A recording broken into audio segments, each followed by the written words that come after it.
Well, hello and welcome to the Church Office Podcast. My name is Gavin Smith, and it's a joy to welcome you today to our Admin and Ops podcast. We love talking about the work of ministry behind the scenes. We love talking to pastors and leaders and people who are doing admin and ops.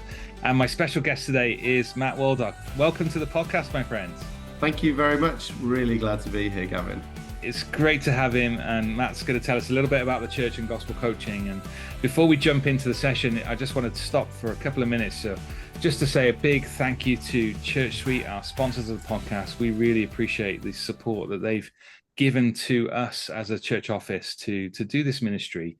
And if you've not heard of the Church Suite, then please type it into Google. Please have a little look at this piece of software that is designed especially for churches to help you do your organization, your administration behind the scenes with quality, with excellence. They have a brilliant spreadsheet, brilliant church database. There are so many different modules that will help you with child check-in, with planning your services, organizing your rotas. This will help improve your communication right across the church. So let me give a big shout out to them. Please check out their website and see whether that might be something you can connect with. Well, today's topic is jumping into Matt. Matt's leads a church in Manchester, and also you're head of running this kind of gospel coaching. Matt, fill us in. Tell us a little bit about the church first. Yeah, so I'm one of the pastors at City Church Manchester. We have a co-pastor model, and we've been doing it for 10 years. So I moved to Manchester from Liverpool to help plant the church. We're right slap bang in the middle of the city, which is wonderful.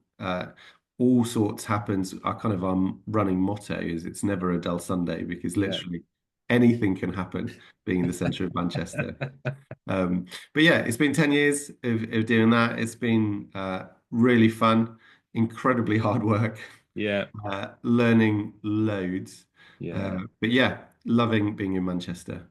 Yeah, it's great. And Matt and I have connected, and we've been chatting about gospel coaching and the church office and how we can partner together to serve men and women in ministry. And tell us a little bit about the kind of gospel coaching. And this is a passion for you, isn't it? Yeah, it is. So I guess the story behind gospel coaching UK was I was in a conference in America, and I was talking with another Bret pastor who was there, and he said, "Look, I'm not sure I would be still in ministry if it wasn't for my gospel coach." And I was like, "Well, what's a gospel coach? I've never heard of this term. You know, what do they do? How does that work?" And he was explaining to me, and then he said, "Look, actually, as it turns out, at this conference, the guy who kind of set up gospel coaching in the US, this particular method of coaching Christian leaders, was here. Would you like to meet him?" And I was like, "Yeah, I'd love to." And so I met him, a great man called Dr. Tom Wood, who did his PhD on coaching and developing this method. And he was like, "Would you be interested in this being used in the UK?" And I was like, "I don't know. We've never had it. From what I've heard of it, from what you described, it sounds really great." And this was about 5 years ago. And so it was at a time when there was more and more stuff coming out about kind of Christian leaders dropping out of ministry, quitting, marriages breaking down. There was significant numbers of burnout, and that was becoming more and more aware, in people's kind of minds as a real issue.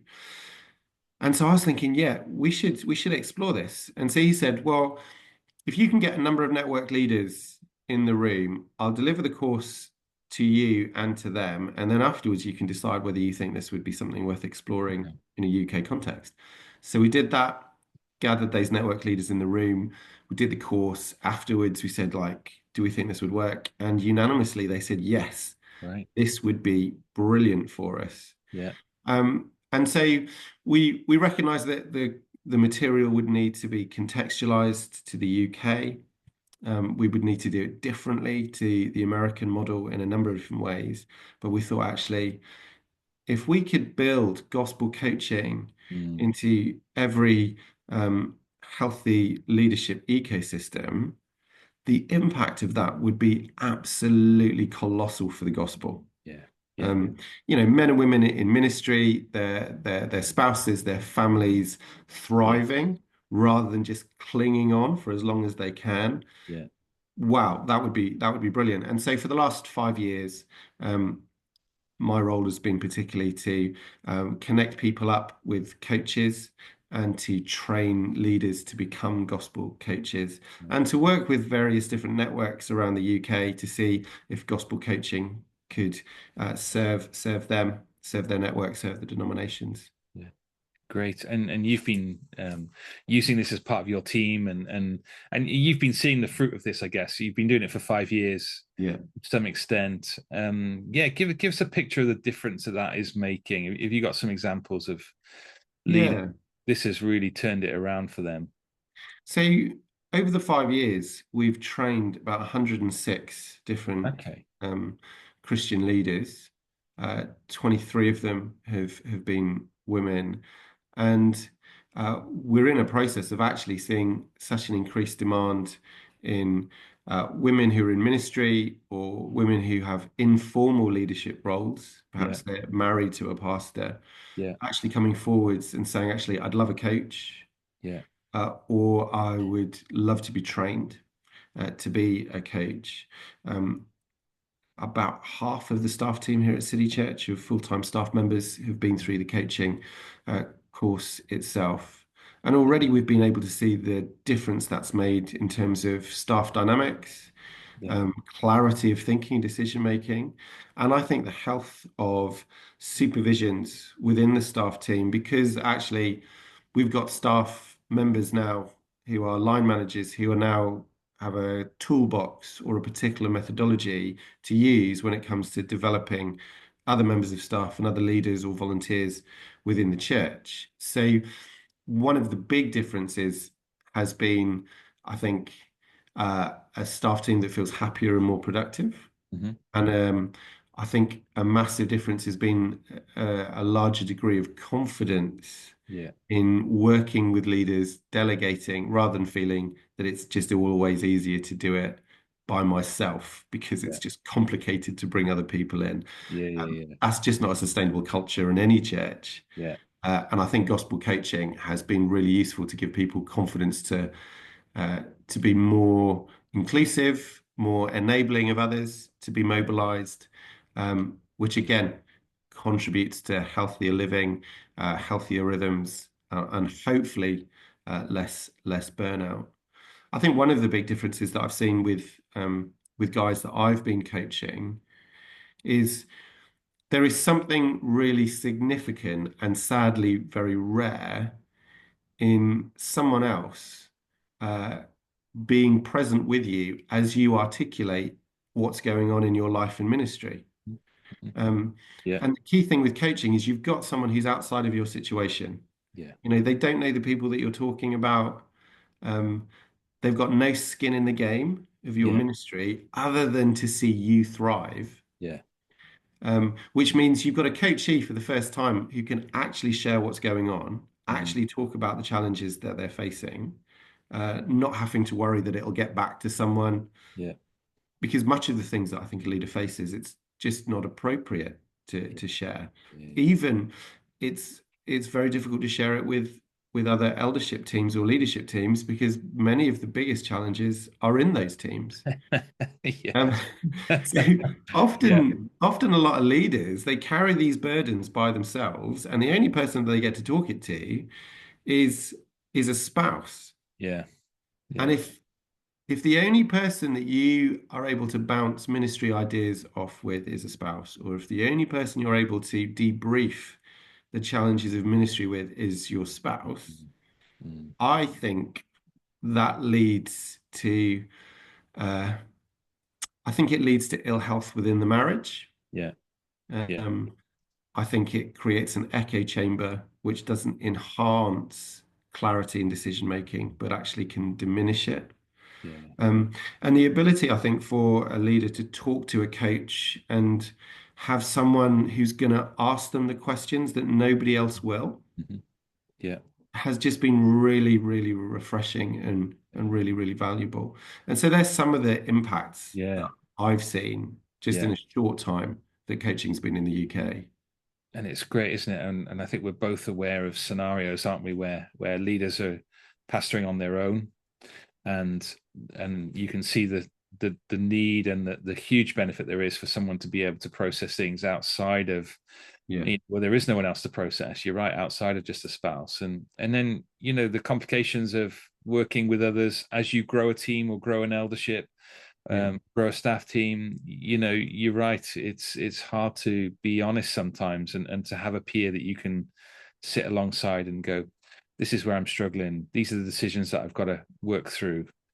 I yeah. haven't a clue. I need some processing space, Yeah, and absolutely. and mate, so it's hugely valuable. And I know leaders that have gone through the process with you that would share the same kind of things that you're saying there. The huge benefits for them as an individual, but also their effectiveness to do gospel ministry Yeah, because they are being well cared for, being given the time and the space to do that, yeah.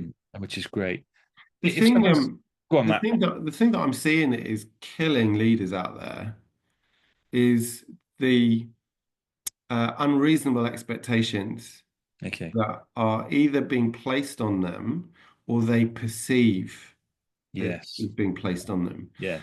You know, I think one of the information age has provided loads of wonderful tools, loads of great benefit, loads of great access to resources that otherwise you just wouldn't be able to get your hands on. So, very thankful to the Lord for many of those blessings.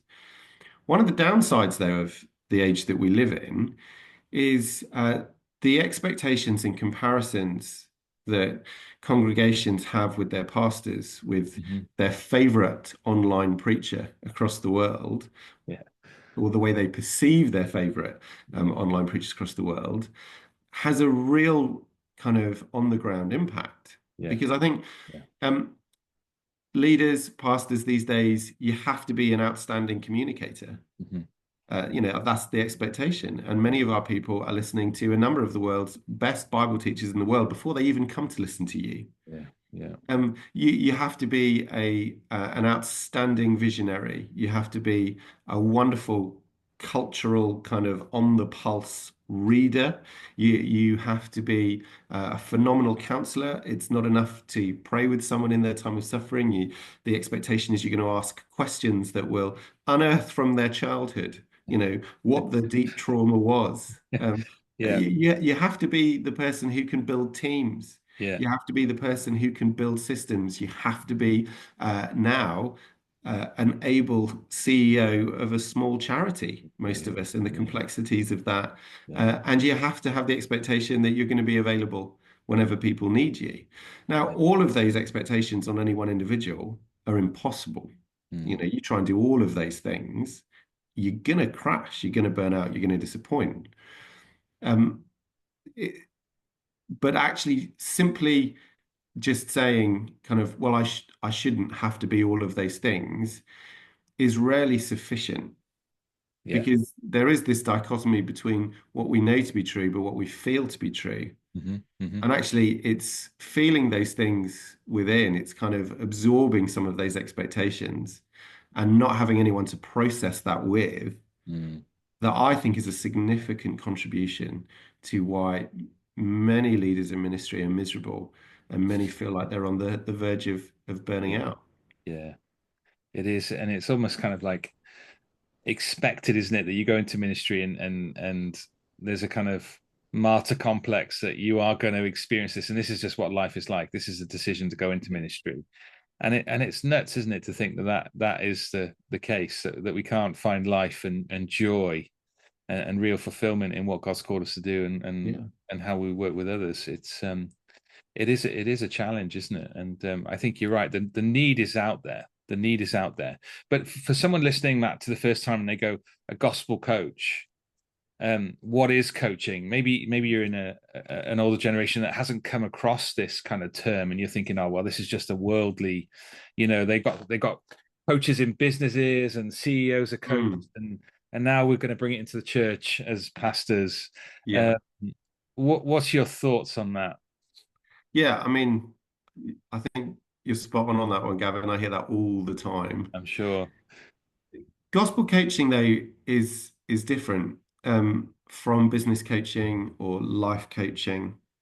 In the sense, it is an intentional conversation that seeks to apply the gospel Mhm. to a leader's relational life, personal life, missional life, and devotional life. They're all four of those spheres are deeply interconnected. And the fundamental role of a coach is to help leaders to apply the gospel to themselves Yeah. so that they might thrive, so Yeah. that ultimately they might have clarity. Um, and that clarity enables them to make better and wiser, healthier decisions for their families, for themselves, Mm. and of course for the churches that they lead. I think in leadership, the one thing that you need is perspective. Yeah. And the first thing that goes out the window when you hit crisis is Yeah. perspective. Yeah. And we are trained, and I imagine most of us are very capable at applying the gospel to others. Mm. But I think most of us, and I'm talking to myself on this, we're Yeah. pretty rubbish at applying it to ourselves. Yeah. That's right. And actually, it is that opportunity again of someone outside of your situation who's got no skin in the game of Mm. your ministry, apart from their heart is to see you thrive, asking you questions about your motivation for this and your motivation for that makes all the difference. Let me give you an example of that. Yeah. Uh, Do. I never thought I struggled with anxiety as Hmm. a leader because I don't struggle with panic attacks. Hmm. I thought anxiety was something that other people um, other people struggled with. But actually, I started to get chronic back pain during um, COVID. Mm. And I struggled all my life with a degree of back pain, but nothing quite like this. So I went to a physio and he looked me over and said, look, there's really nothing wrong with you. And so that set me on a kind of pathway of thinking, well, I wonder if there is some Mm. things going on in my mind Yeah. that are actually manifesting themselves physically. And I started to unravel that a little bit and realize that actually my anxiety manifests itself when I get anxious, it manifests itself in three particular ways in my role at church. Number one, I get disproportionately involved in a pastoral situation. Okay. You know, Yeah. I get really stuck in, I get overly involved. Yeah. Number two, I start micromanaging Yeah. Yeah. my staff and volunteer leaders.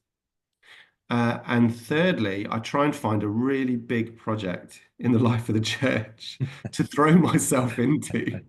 Yeah. But the issue is, all Yeah. three of those things I am set apart to do.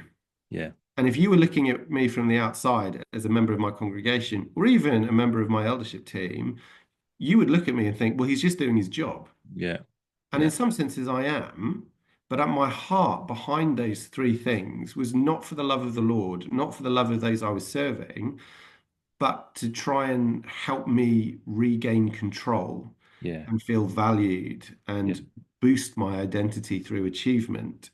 Um, and actually, what a Yeah. coach is able to do, and I have a coach, and my coach is a guy called Dudley, who is a retired minister who's just been brilliant. Mm. What a coach enables me to do is actually look at some of these good things on the surface that I am doing and Mm. recognize that the heart behind them Yes. is a combination of fear, idolatry, and certainly not applying the gospel to myself Yeah. in key areas. And so that kind of does that kind of give a sense of Yeah, how that does. gospel It coaching does. kind of features on that? Yeah, no, that's a really good example. And the anxiety is something that will definitely land with lots of listeners who, who would be in those kind of roles. Um, but with that, Matt, do you think you've developed then the skills of that kind of people talk about, self-awareness and understanding your weaknesses and kind of not necessarily just embracing them, but being aware of them and then applying the gospel to those. Has that been part of the process for you as well? Yeah, it's been a massive process because I think if you're honest as a leader, you have blind spots. Hmm. And I think there's a real truth that your strengths in leadership are also directly linked to some of your biggest weaknesses. Yeah, yeah, yeah. Um, Most of the leaders that I know have who have quit ministry or lost their positions of responsibility, been asked to step down, is not because they went theologically loose. Yeah, yeah, yeah, It's because actually they didn't pay attention to the blind spots they had, yeah, and that led them into situations where relationships fell apart, and yeah, they made unwise choices in the midst of that. yeah. And I think we can be foolish in making the gospel a Mm, bit of a shorthand. Oh, it's just I just need to rely on a gospel identity. I just need to rely on Jesus a bit more, which is all true. yeah. But we can say those things in a very blasé or reductionistic manner that don't actually look at what does that really look like in the context of my life? Yeah, In what way in my marriage am I clearly not trusting in the finished work of Christ? yeah, In yeah, what way does my kind of hours that I work or the responses in my heart to criticism belie the fact that there are areas of the gospel that I can articulate with theological accuracy, mm, but actually I'm not deeply applying to the very affections of my being? yeah, And it's in those gaps that we really need to apply mm, the gospel with mm, precision yeah, rather than with a Christian platitude. yeah, And again, that type of work is incredibly difficult to do on your own. yeah, I think yeah, we're all biased yeah, not yeah. to, Yes. which is why having someone who will sit along with you over a period of time, get to know you, and again, ask you the questions that nobody else will makes all the difference. And so when it comes to leadership support that I'm seeing right across the UK, most networks and denominations will have a value for supporting leaders, Yeah, particularly leaders who are struggling.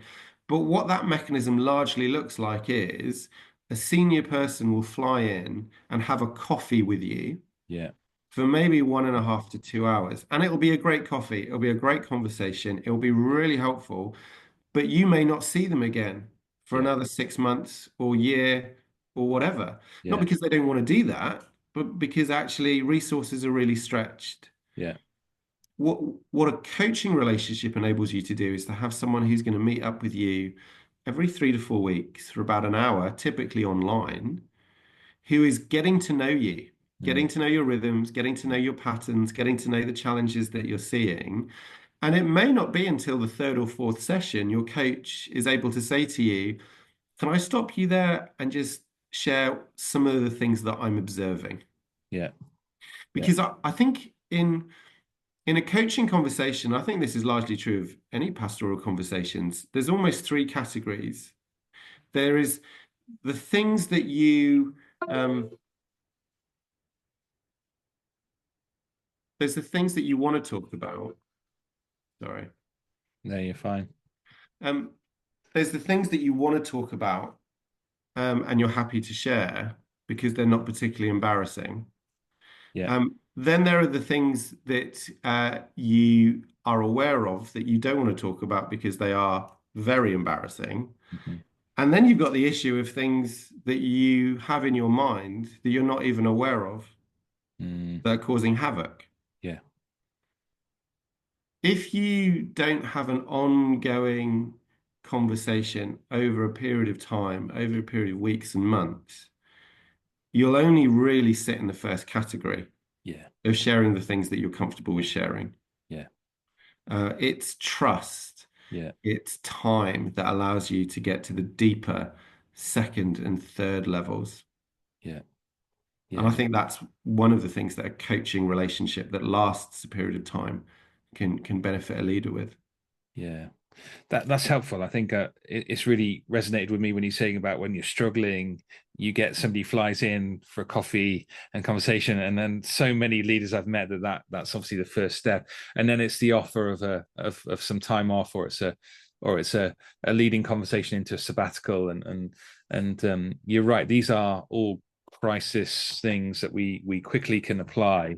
But you're right, you're talking here about a kind of an ongoing relationship, aren't you? That really, someone who's with you on that journey to help you thrive in your role. And for people who are listening to this podcast, are part of teams, and you're thinking, well, I'm the senior pastor, I do that for my team. The reality is you probably aren't doing some of that for your team because of the nature of the work, the nature of the business that we do when we serve people in the church and we shepherd in people. Yeah.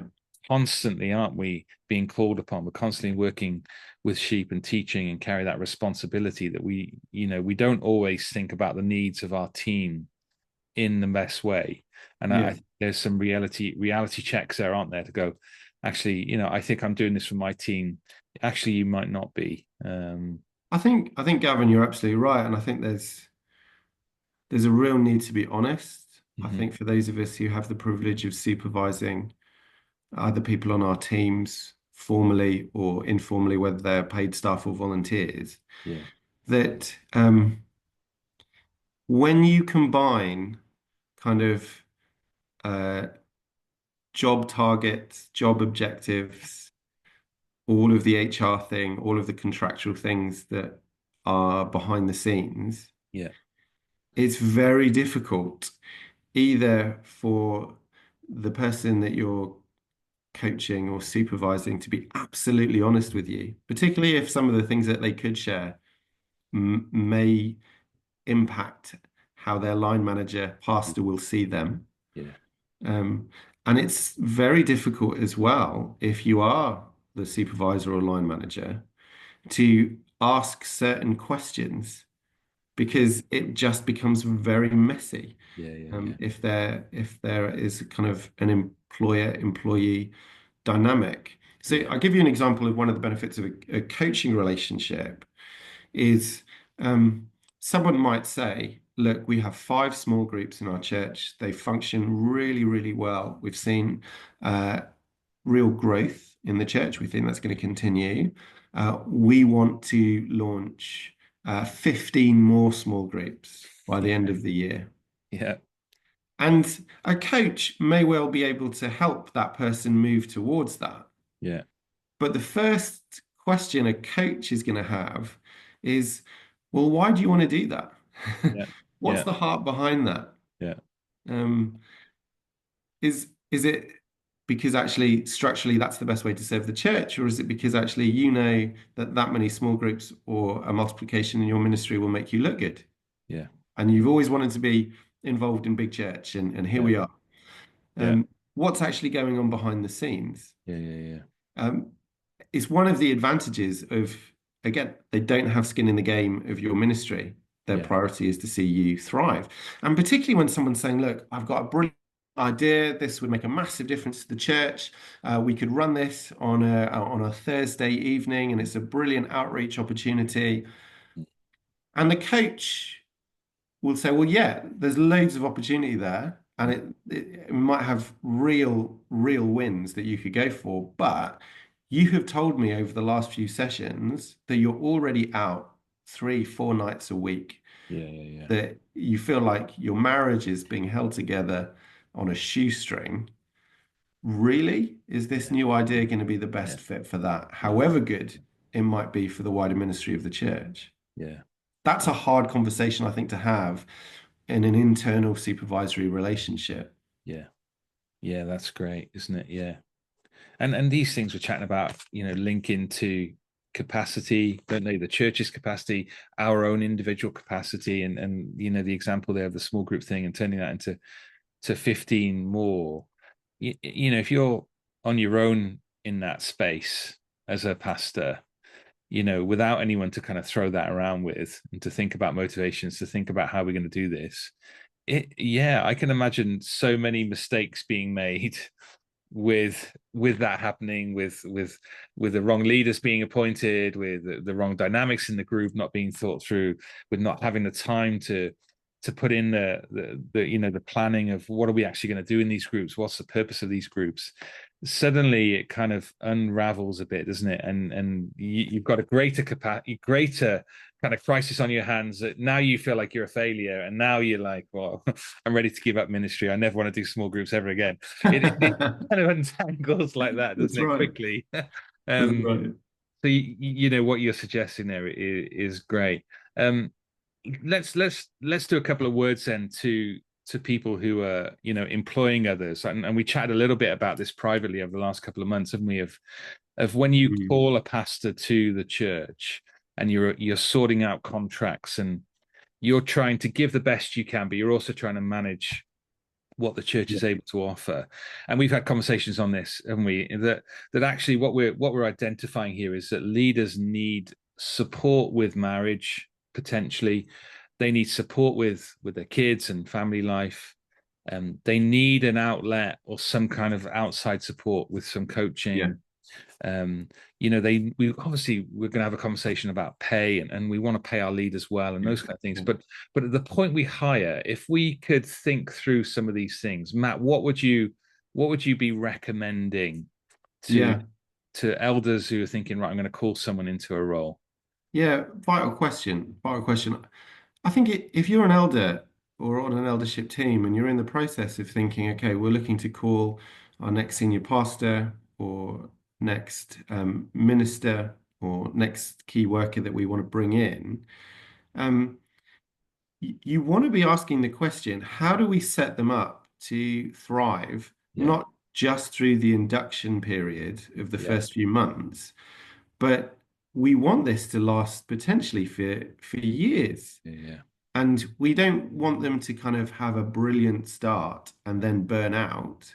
yeah, We certainly don't want a situation where they work really hard and then they're off sick yeah, because they overworked for months and the yeah, complications of that. And we certainly don't want them to be in a situation where their family falls apart yeah, for whatever reason. And it's tragedy for them, their families, but you're also back in the same yeah, place where you're picking up the pieces amongst your yeah, church family and having to reappoint again. yeah, And I think with that in mind, I would really encourage them to want to build into contracts and agreements and budget lines um, a coaching support. yeah, I'd love them to be having conversations with the candidate they're bringing in to say, if you're successful, we have money set aside for you to get a coach, yeah, and even yeah, for your wife yeah, to get a coach. yeah, I think it's either number one or number two yeah, reasons why men are leaving ministry early is because their wives are unhappy, yeah, and because their wives are unsupported. yeah, So again, I think there's a naivety in elderships if we think just by supporting the guy, yeah, we're doing all that we can. yes, Actually, we have to see, the role and responsibility that we have of supporting family units or marital units as a whole. yeah, If we want to see people thrive, and a yeah, pastor who's thriving in their personal life, devotional life, family life, marital life, is a pastor who's going to be in the healthiest position to serve the church and congregation. yeah.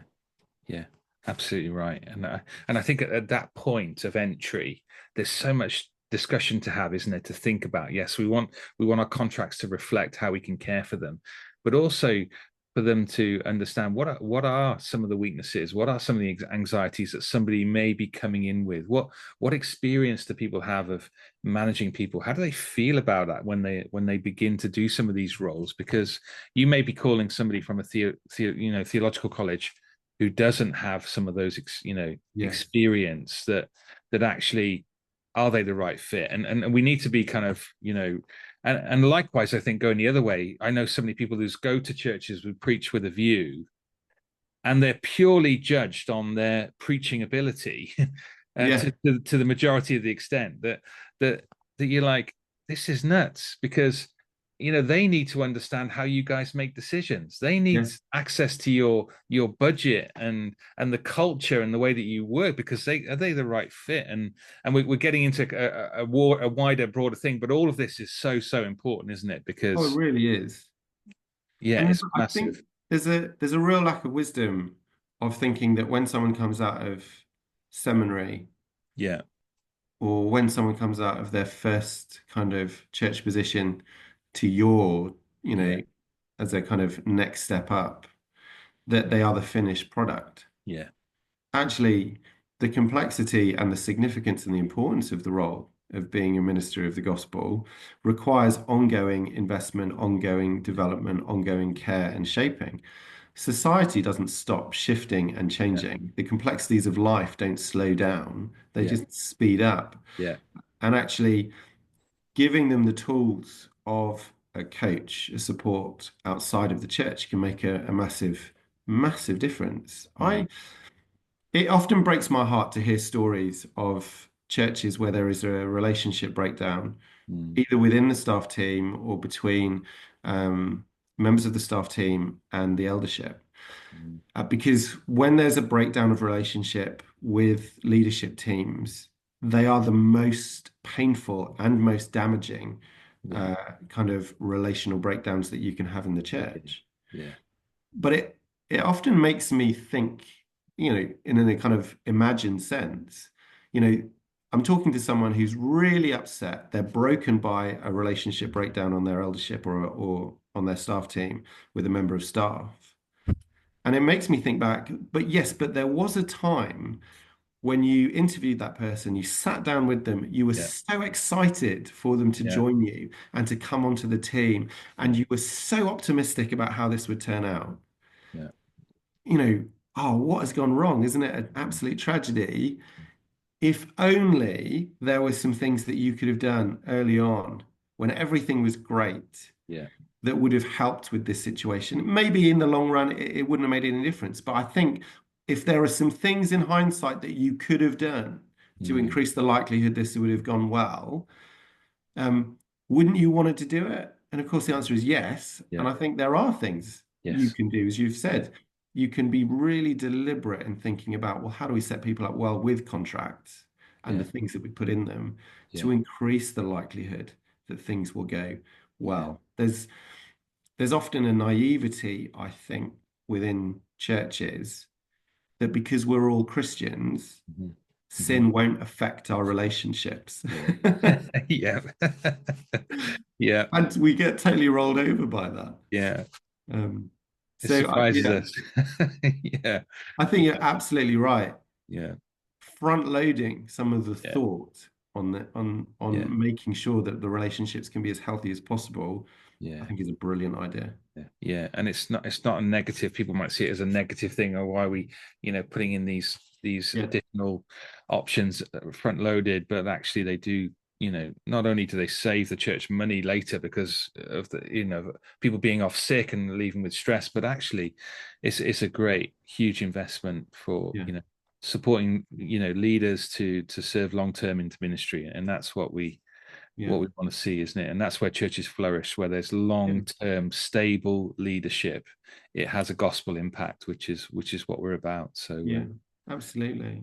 Matt, I mean, this is great, and fill me in on how someone can connect with you now, because I think the need is there. We see it, and I hope people are going. I need to go away and put this in the budget. I need to go away yeah, and speak to some people. And if you're in admin and ops and you help facilitate budgets and training, don't be put off when someone comes and says, I'd like to explore the option of getting a coach.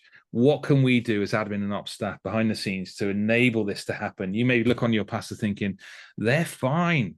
They've got everything together. They may not. And so what part can we play in supporting people? But Matt, how do they connect to you, and what does that look like? What are the costs and things like that? yeah.